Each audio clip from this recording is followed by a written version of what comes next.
How to silence or mute group text on iPhone.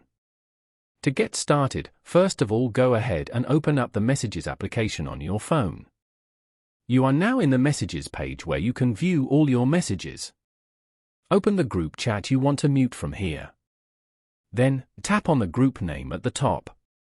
Over here, turn on the Hide Alerts feature as shown. After that, go back to the Messages page. Go over to the same chat and swipe left. Here, tap on the mute icon as shown. You have now successfully muted this chat and will receive no alerts or notifications.